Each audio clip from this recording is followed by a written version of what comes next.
Faut-il pénaliser les sites qui, sous couvert d'écoute, sous couvert de dialogue, essaient de dissuader les femmes d'avorter? Après avoir été adopté par l'Assemblée, le délit d'entrave numérique à l'IVG vient d'être adopté par le Sénat. Et oui, et le gouvernement a parfaitement raison de parler de désinformation ici. Non que les informations trouvées sur ces sites soient fausses, mais au sens où on n'y trouve pas l'information qu'on va chercher.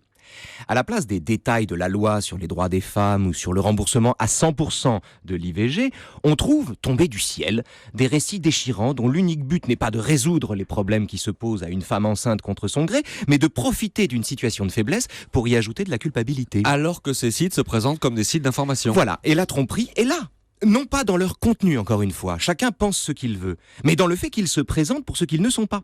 Ces sites, en fait, ce sont des diables déguisés en anges. On vous sourit, on prétend vous écouter, et dans un second temps, on vous bourre le crâne à la manière du djihadiste qui vous appelle mon frère, vous emmène à la mosquée, avant de vous parler du paradis promis aux martyrs.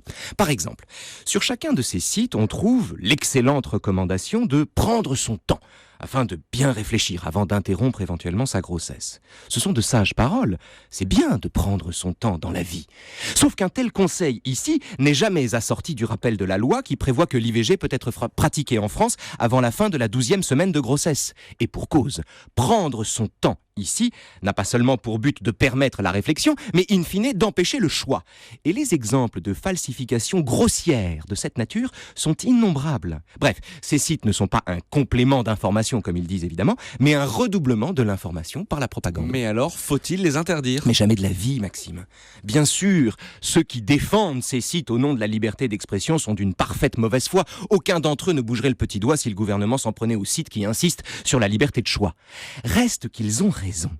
Lutter pour que ces sites objectivement diaboliques soient moins bien référencés que le site du planning familial, c'est manifestement nécessaire. Mais interdire, ou même pénaliser, les sites qui se déguisent en centres d'écoute alors que ce sont des laveurs de cerveau n'a aucun sens. Si le charlatanisme était hors la loi, on fermerait la moitié des sites qui existent. Est-ce qu'on va interdire Stop Mensonge, Reopen 9/11 ou toute la diodosphère sous prétexte qu'on y trouve des âneries dangereuses? Ce serait les conforter dans leur démarche. Et alors la morale de l'info? C'est une question. Comment combattre la désinformation si on l'interdit?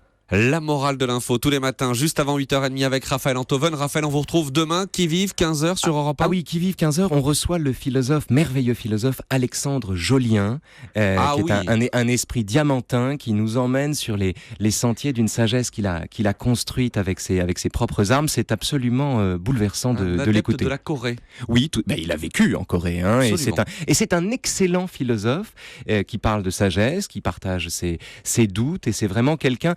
Ceux qui le connaissent déjà auront plaisir à le retrouver. Ceux qui ne le connaissent pas encore ont bien de la chance. À demain. Merci Raphaël. À demain les amis.